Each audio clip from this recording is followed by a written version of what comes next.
La caminata de medianoche. Necesito un favor. Marcus, normalmente calmado y sereno, sonaba ansioso. Acerqué el teléfono a mi oído y respondí, claro, amigo. ¿Qué necesitas? Estoy llevando un grupo a Pan Ridge esta noche, pero necesito cancelarlo. ¿Puedes cubrirme? Marcus y yo éramos guías para Day Trekkers, una empresa que organizaba excursiones fuera de la ciudad. Nuestras expediciones eran las favoritas de los citadinos que querían experimentar la naturaleza solo por unas pocas horas. Últimamente, Day Trekkers había estado promocionando las caminatas de medianoche, excursiones después del anochecer por senderos fácilmente transitables, generalmente acompañadas de fogatas y malvaviscos. Yo ya había guiado a algunos grupos por Bear Creek, pero hasta ahora, Marcus tenía el monopolio de Pan Ridge. Nunca había guiado ni siquiera una excursión diurna allí. Ah, amigo, sabes que lo haría si pudiera, pero hoy tengo que guiar la caminata de Bear Creek otra vez. Oh, claro. Escucha, yo podría guiar esa si quieres cambiar conmigo. Me quedé confundido. ¿No salen a la misma hora? Pensé que dijiste que tenías que cancelar. Bueno, sí, es solo que, el sendero de Pan Ridge. Marcus suspiró, un largo suspiro que apenas se escuchaba a través del teléfono. No puedo hacer esa caminata esta noche. ¿Qué quieres decir? Solo necesito un cambio de ritmo, ¿sabes? Marcus rió, pero su voz tenía un tono tenso. No puedo seguir haciendo la misma caminata todo el tiempo.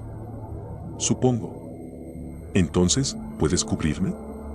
No podía quitarme esta sensación incómoda de que Marcus no me estaba contando algo. Aún así, le debía varias, por todas las veces que me había cubierto en un apuro, así que dije, está bien.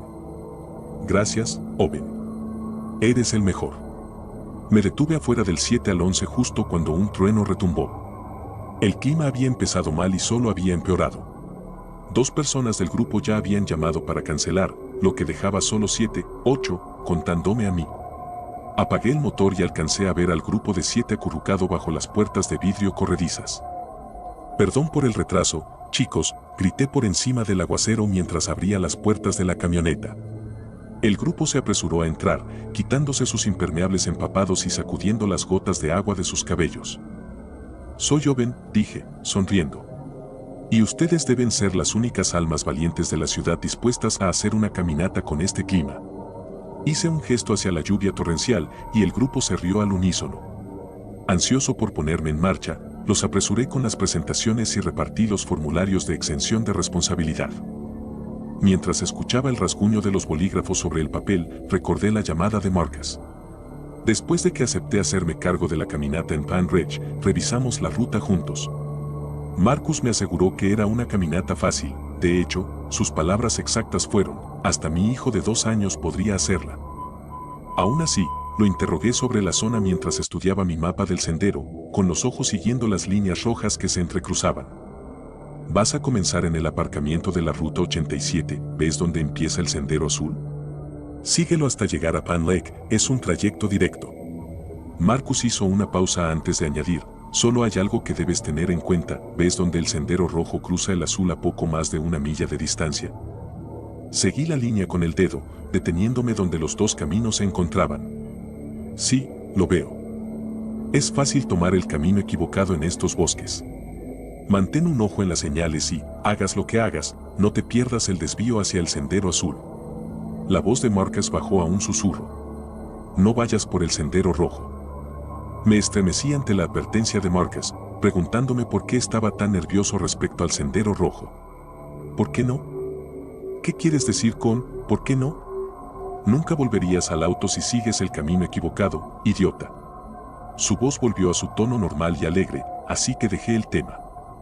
Sentado en el asiento delantero de la camioneta, rodeado de excursionistas entusiastas, me estremecí de nuevo.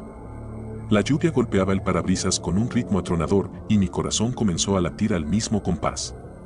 Cálmate, Owen, me reprendí. Con una sonrisa segura, me giré en mi asiento para mirar al grupo. Una vez más, mi nombre es Owen, dije mientras recogía los formularios firmados. Llevo trabajando con Day Trekkers casi 1 año y he estado haciendo caminatas por todo el mundo prácticamente toda mi vida. Había decidido no contarles que nunca antes había caminado por ese sendero en particular. El viaje de esta noche será bastante sencillo, siempre y cuando todos hayan traído el equipo requerido. Repasé mentalmente mi lista. Todos tienen agua, snacks, una linterna. Asentimientos por todas partes. Me giré hacia Dev, quien se había sentado en el asiento del copiloto. Muy bien, amigo, tú eres el DJ para el camino. Dev sonrió y puso la radio en una estación de rock clásico y yo arranqué la camioneta. Íbamos en camino a Pan Ridge. Creo que tuvimos suerte, dije al estacionar en el aparcamiento, mirando hacia el cielo. Parece que la lluvia está parando. Y efectivamente, la lluvia había disminuido a una llovizna y hasta podía ver el cielo oscureciéndose a través de los huecos en las nubes. El sol ya se había ocultado detrás de la montaña, pero, si las nubes se despejaban, la luna estaría grande y brillante en el cielo esta noche. El grupo salió al estacionamiento. Cara, una chica universitaria con una melena rubia, saltó primero, seguida por su amiga April, una chica asiática muy guapa. Dev, un técnico en informática de unos 20 y tantos, bajó torpemente del asiento del copiloto. Durante el camino, había revelado que esta era su primera caminata. Después salieron Mac y Elena, una pareja alegre de mediana edad. Según dijeron, esta era su tercera excursión con Die Trekkers, aunque la primera en Pan Ridge. La sexta excursionista era Mónica, una mujer tímida y de complexión robusta, que se había apuntado junto a una amiga del trabajo. Esa amiga había cancelado a último minuto debido a la lluvia, pero Mónica no parecía desanimada. Solo quedaba Jordan, un chico callado con una barba pelirroja, que solo había pronunciado un suave hola durante el viaje de media hora a la montaña. Mac y Elena se estiraban mientras Cara y April posaban para fotos frente a la camioneta. Yo saqué mi mochila del asiento trasero, gruñendo al cargarla sobre mis hombros. La bolsa estaba cargada con algunas piezas de leña y 2 botellas de agua llenas. Muy bien, chicos, necesito un voluntario. Tengo algunas cosas bastante pesadas que necesito que alguien lleve hasta el lago. Las miradas de duda se convirtieron en sonrisas cuando saqué 2 bolsas de malvaviscos de la parte trasera. Mac y Elena metieron una bolsa en sus mochilas y Mónica tomó las galletas y el chocolate. Nos dirigimos por el césped húmedo hacia el comienzo del sendero. Pude ver 3 señales azules en el tronco de un gran árbol. Detuve al grupo frente al árbol. Nos vamos a quedar en este camino, toqué el árbol con la mano, el sendero azul, toda la noche, hasta el lago. Yo seré su guía y estaré al frente todo el tiempo siguiendo el sendero, pero igual deben aprender a leer las señales. Saqué mi linterna y apunté hacia los rectángulos azules. Brillaban intensamente bajo la luz. Les di una breve explicación a los excursionistas sobre las formas y símbolos que se usaban para marcar los senderos en la zona y lo que cada uno significaba. Veo la siguiente, gritó Dev. El haz de su linterna iluminaba una pequeña señal azul un poco más adelante en el camino. Excelente. Entonces, hacia allá vamos.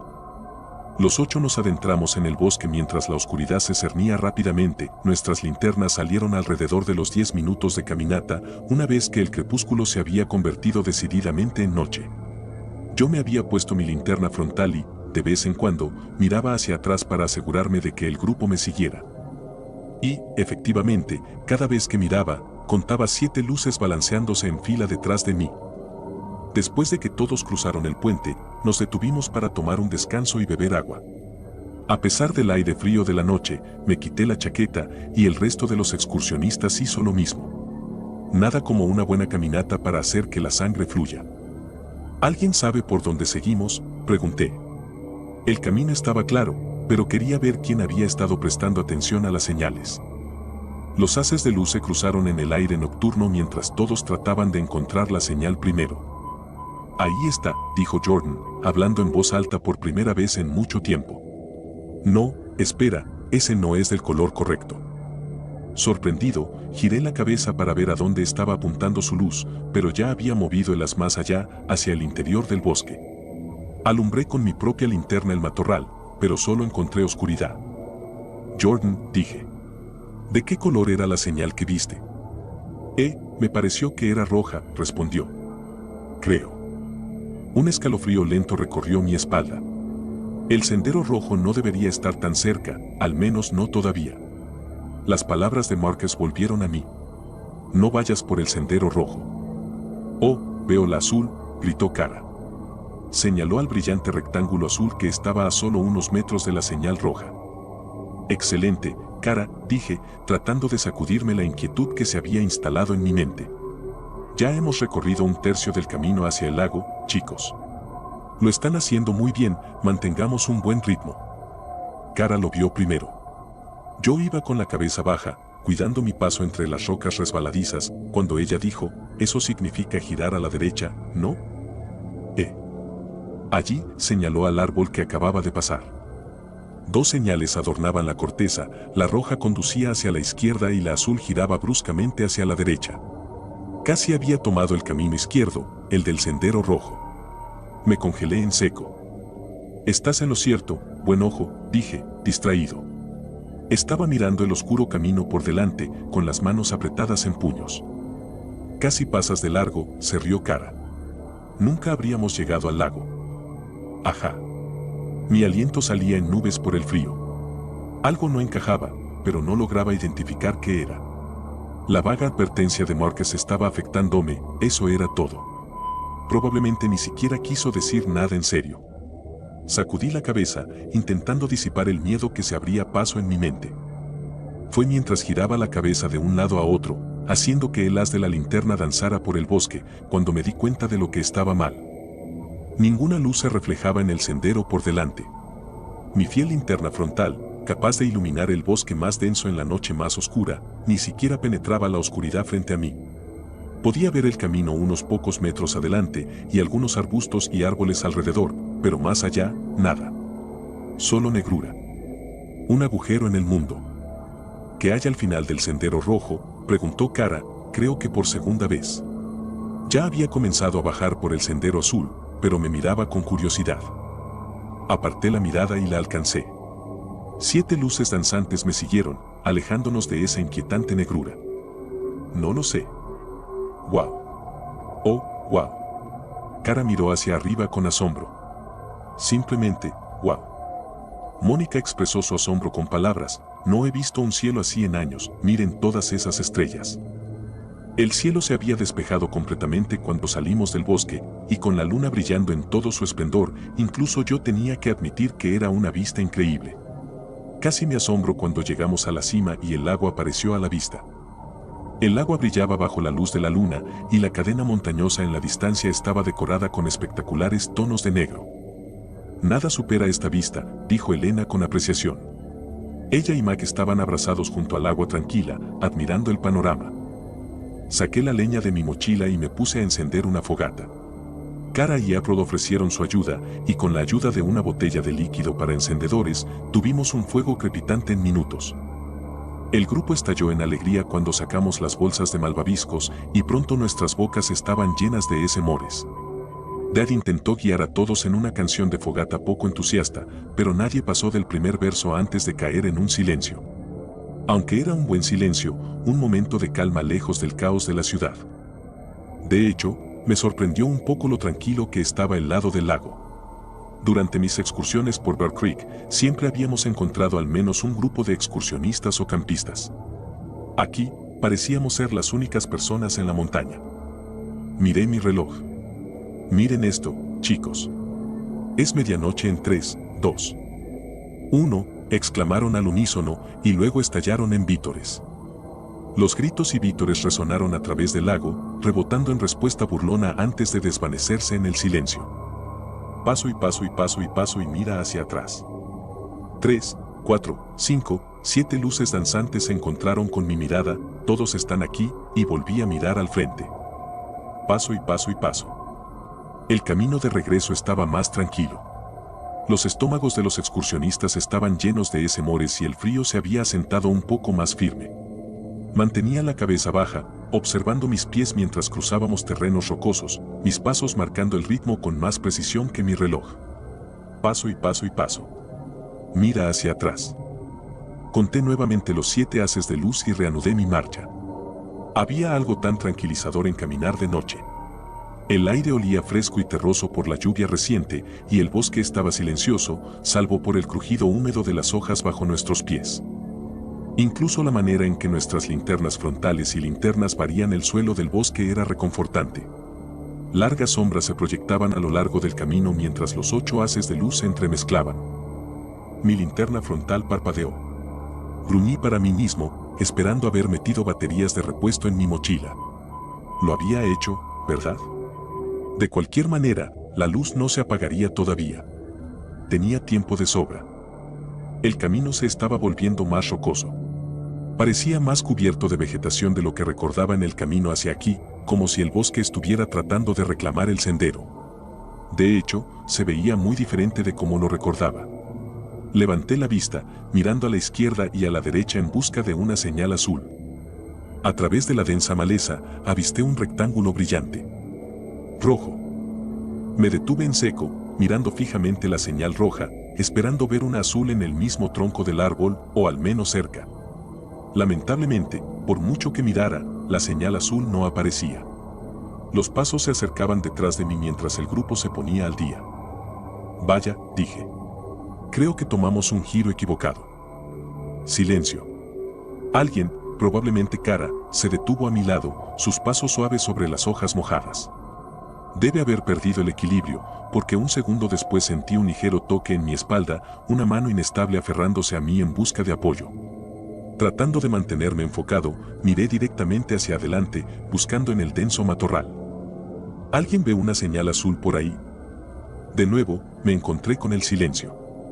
¿Alguien? Mis palabras se atoraron en mi garganta mientras giraba bruscamente. Vi a mi grupo, mis 7 luces, detrás de mí, pero el más cercano todavía estaba a unos metros de distancia. Reconocí el cabello rubio de Kara mientras corría a mi lado. Mi espalda aún hormigueaba donde, momentos antes, esa pequeña mano había descansado tan levemente. Vaya, jadeó Kara, apoyando las manos en sus muslos. Eres difícil de seguir. Afortunadamente, el resplandor de mi linterna frontal ocultaba el miedo en mi rostro. Aún así, mi voz tembló mientras decía, pensé que estabas justo detrás de mí. Quería decir que alguien estaba justo detrás de mí, pero me mordí la lengua. Miré nerviosamente entre los árboles, buscando a quien había estado a mi lado no hace ni un minuto. Creo que tomamos un giro equivocado en algún punto, volví a decir, señalando el rectángulo rojo. Kara miró hacia la oscuridad y se rió. Porque no estaba ahí para detenerte otra vez, bromeó. Logré esbozar una risa forzada. Estén atentos a una señal azul, llamé al grupo mientras se acercaban. Debemos haber pasado la bifurcación del camino un poco más atrás. Los haces de luz se esparcieron en todas direcciones mientras buscábamos. El grupo se dispersó en diferentes direcciones. O si ven otra roja, podemos seguirla de vuelta al sendero azul, dije. Me acerqué a la única señal roja que podía ver y me di la vuelta, sabiendo que otra señal debería ser visible desde esa. Moví mi luz de un lado a otro, esperando ver un destello en la oscuridad. ¿Podría ser eso? Un pequeño destello de luz me reflejó. No era donde pensaba que debería estar el camino, y ni siquiera podía decir de qué color era. Pero algo brillaba en el bosque. Un punto de luz centelleante. Me acerqué con cautela. Mi linterna frontal parpadeó de nuevo, esta vez apagándose por medio segundo. La luz misteriosa titiló pero no se apagó. Lo encontré. La voz de Jordan resonó a través de los árboles en la dirección opuesta a la que estaba mirando. Miré por encima del hombro y vi las 7 luces de los excursionistas reuniéndose a unos 12 metros de donde estaba. Antes de volver al grupo, eché un vistazo al extraño destello. Había desaparecido. Un escalofrío, que no tenía nada que ver con el aire frío de la noche, se apoderó de mí. Regresé al grupo sin mirar atrás. Jordan lucía satisfecho mientras señalaba el tronco del árbol. Azul a la izquierda, rojo a la derecha. Le di una palmada en el hombro. Buen trabajo, amigo. Deberías haber liderado esta vez. Desilusionado. Esa era la palabra. Estaba decepcionado conmigo mismo. ¿Cuántas veces había estado en el bosque por la noche? Ni siquiera sabía la respuesta a eso, pero sabía que eran muchas. Y nunca, jamás, me había sentido tan asustado antes. Sin embargo, algo sobre ese desvío equivocado me tenía con los pelos de punta. Jordan nos había regresado al sendero azul sin problemas y había estado vigilando los marcadores con cautela desde entonces, pero estaba más que listo para salir de ese bosque para siempre. Paso y paso y paso y paso. El mismo mantra de antes, solo que más rápido. Mis pies se deslizaban sobre las rocas y el barro, tratando de seguir el ritmo de mi mantra. Paso y paso y paso. Mira atrás. Trataba de no tropezar con las rocas mientras contaba las luces danzantes detrás de mí. 1, 2, 3, 4, 5. Mis botas resbalaron sobre una piedra resbaladiza, pero recuperé el equilibrio. 6, 7, 8. 8, susurré en voz alta, reprendiéndome por contar mal. Me detuve un momento para recuperar el aliento y volví a contar las luces detrás de mí. 1, 2, 3, 4, 5, 6, 7, 8. Mi corazón se detuvo un latido. El grupo estaba esparcido a lo largo del sendero, pero no había duda. Allí, a lo lejos, había una luz adicional. Cara era la primera del grupo nuevamente y se descolgó la mochila al alcanzarme. ¿Descanso para tomar agua? Asentí sin Llevé a mi novia a una caminata por un sendero para proponerle matrimonio, pero nos encontramos con una manada de lobos. Había estado planeando la propuesta durante 7 meses. Siempre supe que en algún momento le iba a preguntar a Dana si quería casarse conmigo, pero me tomó tiempo encontrar un lugar memorable para hacer la pregunta. Quería que fuera algo especial. Y creo que lo encontré. Había un denso parque nacional cerca de nuestra ciudad, al que mi familia había llevado a Dana. Ella era escaladora, así que estaba acostumbrada a largas caminatas por el bosque para llegar a lugares ideales. En el parque había docenas de senderos y caminos intersecados que tomarían semanas incluso al senderista más experimentado para recorrerlos todos. La mayoría de la gente se quedaba en los 4 o 5 senderos principales. Pero en uno menos conocido, había un mirador aislado en el punto más alejado del sendero, a 7 kilómetros del estacionamiento, separado por un denso bosque y empinados barrancos. Era un terreno casi selvático en el centro. El mirador era una gran losa de roca que sobresalía del bosque y que dominaba todo el parque desde unos 15 metros de altura. En otoño, los dosel de árboles hacía que todo el parque se viera como una hermosa colcha de patrones aleatorios. Rojos oscuros y claros, amarillos, naranjas, verdes y marrones. Mis padres llevaron a mi hermano y a mí allí y nos mostraron la vista. Luego nos contaron que ese fue el lugar donde mi papá le propuso matrimonio a mi mamá. En ese momento, supe que le haría a Dana la misma pregunta en el mismo lugar. 8 meses después, había ahorrado lo suficiente para el anillo y planeé la propuesta para un sábado en otoño. Se suponía que iba a ser un día hermoso, pero con una tormenta que se acercaba más tarde en la noche. Pensamos que ya estaríamos muy lejos para entonces. Empacamos nuestros bocadillos y bebidas habituales para la caminata, y yo escondí una pequeña botella de champán en mi mochila. El anillo estaba en su caja, dentro de una bolsa Ziploc, guardado en un bolsillo interior de mi mochila. No iba a correr ningún riesgo con eso. Porque lo otro era que el parque se había convertido en el epicentro de un creciente campamento de personas sin hogar. Las ciudades de tiendas de campaña que poblaban nuestra zona baja habían sido desplazadas de las calles y llevadas a un parque público. Luego a otro. Y otro más.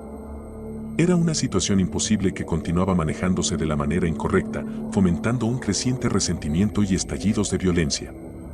La ciudad necesitaba actuar contra los problemas de drogas y agresiones en los campamentos, así que las personas sin hogar se habían trasladado a ocupar un parque nacional. Había visto a algunas personas sin hogar por los senderos. Se notaba quiénes eran, por supuesto. No estaban vestidas para una caminata. Tenía la idea de comenzar recordando nuestra primera cita, en una fiesta en casa que terminó hecha un desastre. Dana y yo nos conocimos en el césped delantero y, entre risas y borracheras, observamos cómo los árboles se llenaban de papel higiénico y la casa caía en el caos por culpa de los adolescentes ebrios. Pero mi recuerdo se vio interrumpido. Hubo un crujido detrás de nosotros. Ramas rompiéndose. Ramas doblándose y quebrándose hacia adelante. Y respiración. Una respiración extraña, dolorosa y esforzada. Pero rápida y pesada. Imágenes de un grupo de hombres sin hogar con cuchillos y jeringas usadas emergieron de las oscuras maderas en mi mente. Iban a ir por Dana. La atraparían. Se llevarían nuestras cosas. Se llevarían el anillo. Y nos matarían y enterrarían en algún lugar del bosque. O nos lanzarían por el borde del mirador y lo llamarían un accidente. Los arbustos seguían moviéndose. Finalmente, algo emergió, pero mucho más bajo que mi línea de visión. Al principio pensé que era un perro. Un pastor alemán. Pero no era un perro. Y había más de uno. Había una manada de 6 lobos mirándonos fijamente. Pero había algo más en ellos, algo aterrador y desesperado que se agolpaba detrás de sus ojos inyectados en sangre. Era más que hambre. Se sentía como caos. Caos de mente y voraz. Estaban temblando y parpadeando rápidamente. Sus bocas estaban cubiertas de espuma sanguinolenta. Sus patas y patas estaban manchadas de sangre, tierra y basura. Todo lo que podía pensar era en la rabia. O algo similar. Dana y yo retrocedimos, aunque solo teníamos otros 5 pies hasta que el mirador se precipitara hacia abajo. Saqué lentamente mi cuchillo, y Dana buscó en su mochila su spray para osos. Lo buscó. Y buscó. Pero no estaba. Dana había olvidado empacar el spray. Puse mi brazo frente a Dana, colocándome delante de ella. El lobo alfa dio un paso adelante, igualándome. Tenía una herida fresca en la cara, con sangre y pus salpicando de su ojo derecho. Los demás animales salvajes siguieron al alfa, todos con la misma mirada de locura. Me di cuenta de que iban a lanzarse hacia nosotros, muy rápido, y golpearnos con fuerza. La expresión en sus ojos me decía que no les importaba si caían al vacío con nosotros. No había pensamiento ni razón en ellos. Se habían vuelto completamente locos. Mientras me preparaba para comenzar a golpear y tratar de empujarlos uno a uno por el borde, Dana gritó mi nombre. Estaba señalando hacia un lado del mirador. Había un camino de algún tipo que podías escalar hacia abajo. Dana era una escaladora experimentada. Yo no. Pero no teníamos muchas opciones. Ni tiempo. Ella comenzó a escalar y se me ocurrió una idea. Saqué la botella de champán de mi mochila y destapé el corcho, rociando el burbujeante líquido sobre los lobos. Eso me compró unos segundos antes de que los animales se reorientaran y vinieran hacia mí. Pero compré suficiente tiempo para que Dana escalara por el lado del mirador y yo la siguiera de cerca. Los lobos llegaron al borde mientras yo bajaba lo suficiente como para estar fuera de su alcance. Ladraban y gruñían, y sentí su aliento caliente y la espuma sanguinolenta rociándose sobre mí. Pero seguí escalando, siguiendo el camino de Dana hacia abajo. Intenté no mirar hacia abajo para ver qué tan alto estábamos. Pero lo hice. Estábamos a 10 pies de las copas de los árboles, lo que significaría otros 30 pies hasta el suelo. Tierra y pequeñas piedras caían de arriba, golpeándome en la cabeza. Miré hacia arriba y vi que uno de los lobos había caído por el borde. Cayó como un misil justo a mi izquierda, aullando y esquivándonos por poco mientras desaparecía entre las copas de los árboles. Luego otro vino detrás. Pero caía directamente hacia mí, con los dientes mostrando. Grité el nombre de Dana, instruyéndola rápidamente a moverse a la derecha. Luego me apresuré a encontrar un apoyo justo al lado, esquivando por poco al lobo rabioso que se precipitaba a mi lado. Pero Dana no tuvo la misma suerte. El cuerpo superior y las patas del lobo se conectaron con el hombro de Dana, llevándola con él. Dana gritó pidiendo ayuda mientras caía, desapareciendo entre las copas de los árboles junto con el lobo. Comencé a escalar hacia abajo lo más rápido que pude. No tenía idea de si el camino bajaba a algún lugar, pero seguía encontrando apoyos en arbustos y rocas para usar como agarres mientras descendía por debajo de las copas de los árboles y veía gruesas capas de ramas poblando los árboles.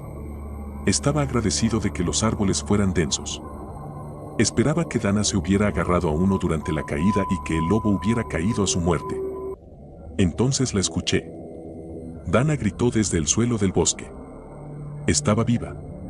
Pero sonaba como si estuviera gravemente herida. Intenté no pensar en su estado. Intenté no pensar en los lobos cayendo desde arriba. O si habían encontrado una forma de bajar y me iban a alcanzar antes que a Dana. Solo pensaba en llegar a ella. Y, sea cual fuera su estado, llevarla a un lugar seguro mientras buscaba ayuda. No había forma de que pudiera cargar las 7 kilómetros con los lobos sueltos. Captarían su olor si es que no lo habían hecho ya. Me acerqué al suelo y finalmente miré hacia abajo. Lo primero que vi fueron los 2 lobos. Uno estaba muerto, su cabeza hecha añicos contra un grupo de rocas. El otro tenía la parte inferior del cuerpo torcida hacia atrás. pero seguía vivo y arrastrándose hacia Dana. Dana estaba en muy mal estado. Estaba tumbada de espaldas. Ambas piernas parecían estar rotas, pero una especialmente, con los huesos atravesando la piel. Estaba cubierta de rasguños, cortes y moretones. Tenía marcas de quemaduras en las axilas por frotarse contra la corteza de los árboles durante la caída. Pero no parecía estar paralizada. Su parte superior del cuerpo se movía, al igual que sus piernas, aunque claramente estaban rotas. A través del dolor y los gritos, estaba muy consciente y casi parecía móvil. El lobo se acercaba más a Dana. Gruñía, mostrando los dientes y espumando mientras usaba sus patas delanteras para arrastrarse hacia ella. Bajé los últimos 3 metros rápidamente, sin preocuparme si caía. Pero logré encontrar apoyo en cada paso hasta que mis pies tocaron el suelo firme. Corrí hacia Dana justo cuando el lobo llegaba a ella. No pensé en qué hacer. Simplemente corrí hacia ellos y pateé con todas mis fuerzas. Mi espinilla conectó con la mandíbula inferior del lobo, haciendo que su cabeza se sacudiera hacia atrás, destrozando completamente su cuello y columna vertebral. Me agaché y sostuve a Dana, tratando de calmarla. Rápidamente hice torniquetes para ambas piernas con mi cinturón y una camiseta extra. Ella dijo que le costaba respirar y que sus costillas se sentían mal. Había golpeado la canopia con fuerza y había rebotado contra varias ramas gruesas antes de aterrizar de pies.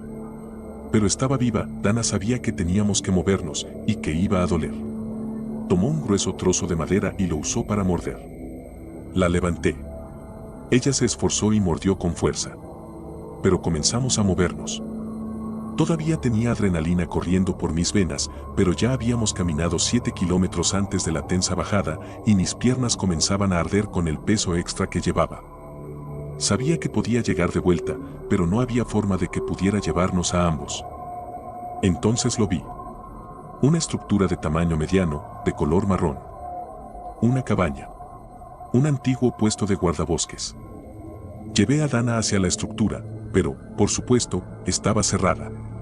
Después de 8 patadas fuertes, logré romper la puerta. Dentro, encontramos un viejo botiquín de primeros auxilios y Dana comenzó a tratar de cubrir sus numerosas heridas. Sabía que el tiempo era precioso y le dije que tenía que correr hacia el estacionamiento. Necesitábamos paramédicos y una escolta policial para salir del bosque. Y cuanto más tiempo permaneciera allí, más pronto los lobos captarían nuestro rastro de sangre y olores y encontrarían la cabaña.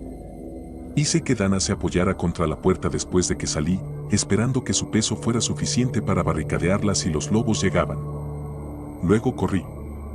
Basado en la dirección del mirador y el camino rocoso hacia abajo, sabía exactamente dónde estaba. Y, lamentablemente, tomaría más tiempo llegar a un sendero que atravesar directamente el bosque. Así que lo hice. No pensé que tuviera tiempo que perder. Especialmente con lo oscuro que se estaba poniendo. Apenas podía ver hacia arriba entre los árboles, pero cuando podía, las nubes eran oscuras. Sabía que podía correr 10 kilómetros en menos de 1 hora. Esto eran 7 kilómetros, pero a través de rocas, ramas, zarzas, arbustos y barrancos. Seguía diciéndome que mantuviera un ritmo sólido y que cuidara el terreno, y llegaría a tiempo. Pero también mantenía los ojos abiertos y miraba a mi alrededor. Repetía el peor de los escenarios en mi cabeza. Y eso siempre involucraba a los lobos alcanzándome, desgarrándome. Y a Dana sin recibir ayuda a tiempo. Entonces vi algo adelante. Una lona roja. Verde. Azul. Luego tiendas de campaña y cuerdas de ropa. Era un campamento de personas sin hogar. Pero ahora era un cementerio. Traté de evitar mirar hacia abajo, pero conté 5 hombres y 2 mujeres en diferentes estados de ser devorados. Estómagos y cuellos abiertos, con las entrañas esparcidas. Era aterrador. No eran solo las personas. Todo estaba destrozado. La ropa, los sacos de dormir, las botas. Las pequeñas cantidades de comida en el campamento estaban por todas partes. Era un completo frenesí de destrucción. Luego vi las bolsas y bolsas de drogas y agujas esparcidas por el suelo. La mayoría parecían haber sido consumidas en diferentes grados. Mientras atravesaba el campamento destrozado, tropecé con algo. Miré hacia abajo y vi que era un brazo de alguien, mordido hasta el codo. En la mano, sostenía un revólver de pequeño calibre. No quería tocarlo, pero algo dentro de mí me decía que lo necesitaría. Así que lo tomé. Empecé a correr de nuevo, pero dejé que las dudas fluyeran por mi cabeza. Si llegaría a tiempo. Si estaba yendo en la dirección correcta. Si los lobos me alcanzarían.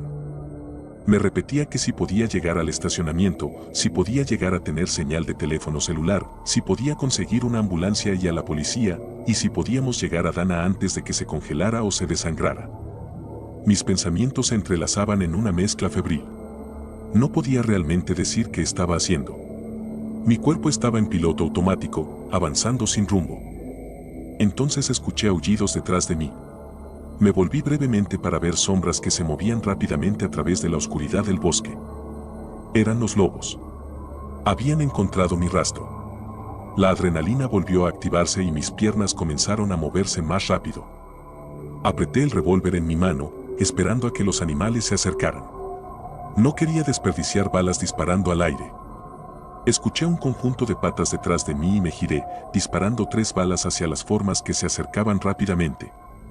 La persecución se detuvo por un momento antes de que los lobos continuaran tras de mí. No tenía idea de cuánto me quedaba por recorrer, pero sabía que no podía mantener esto por mucho más tiempo. Finalmente, a través de los árboles, pude ver luces rojas y azules. Había sonidos de sirenas. De hombres. Movimiento. Corrí hacia ello. Los sonidos de los lobos se acercaban de nuevo. Me volví y disparé las últimas 2 balas hacia la manada, haciendo que se dispersaran. Salí del bosque y llegué a la entrada del estacionamiento. La alegría que sentí al pisar el cemento fue efímera. Un disparo resonó y sentí como si mi hombro se desgarrara. Caí al suelo. Me habían disparado, no tenía idea de por qué me habían disparado, pero vi varios patrulleros y oficiales llenando el estacionamiento. Detrás de mí, escuché a los lobos salir de la línea de árboles. Me volví y vi al lobo principal, el alfa con la cicatriz en la cara, liderando el camino. Los lobos se acercaron a 10 pies de mí antes de que la policía finalmente se diera cuenta de la situación y abriera fuego contra ellos. Los lobos fueron todos asesinados y rápidamente me llevaron a una ambulancia. Le dije a los policías que entraran a buscar a Dana en el puesto de guardabosques. No me iría a menos que ella estuviera a salvo. Pero no tenía opción. Me llevaron al hospital por la herida de bala en el hombro. Me explicaron que los oficiales habían sido llamados por una alteración en el parque y que se estaban reportando posibles muertes relacionadas con un campamento de personas sin hogar. Lo que había sucedido era que una manada de lobos había sido empujada hacia el sur, buscando comida, y se encontró con el campamento en el parque. Habían comido la comida, que estaba acompañada de una variada cantidad de drogas. Las drogas volvieron a los lobos locos de furia y comenzaron a atacar a las personas en el parque, dejando 17 muertos, 12 personas sin hogar y 5 excursionistas. La policía no sabía nada de los lobos cuando salí corriendo de los árboles y llegué al estacionamiento. Todo lo que sabían era que habían sido llamados aquí por una alteración que involucraba a personas sin hogar. Escucharon disparos y luego me vieron a mí, un tipo ensangrentado y sucio con un arma, agitando la pistola mientras salía del bosque como un loco. Un oficial nervioso y novato se puso gatillo fácil y disparó la bala que me alcanzó. Era comprensible, supongo. Tuve suerte de que él fuera el único policía que disparó, en realidad. Entré en cirugía de inmediato, pero traté de luchar y resistir hasta saber si habían encontrado a Dana. Unas horas más tarde, desperté. 2 oficiales de policía estaban allí y me informaron que Dana había sido encontrada. Y estaba viva. Después de 2 semanas y múltiples cirugías, los médicos lograron salvar ambas piernas de Dana, sus costillas y arreglar el grave trauma interno y la hemorragia que sufrió en la caída. El parque fue limpiado y se contrató a un nuevo grupo de personal para patrullarlo. Y, como siempre, no había una solución para el problema subyacente. Simplemente se barrió hacia otro parque. Pasé unos meses de fisioterapia para mi hombro, Dana pasó 1 año y medio. Pero ella lo logró. Y volvió a hacer jogging y escalar rocas como antes. Hace unas semanas, caminamos nuevamente por el sendero hacia el mirador. Y ella dijo sí.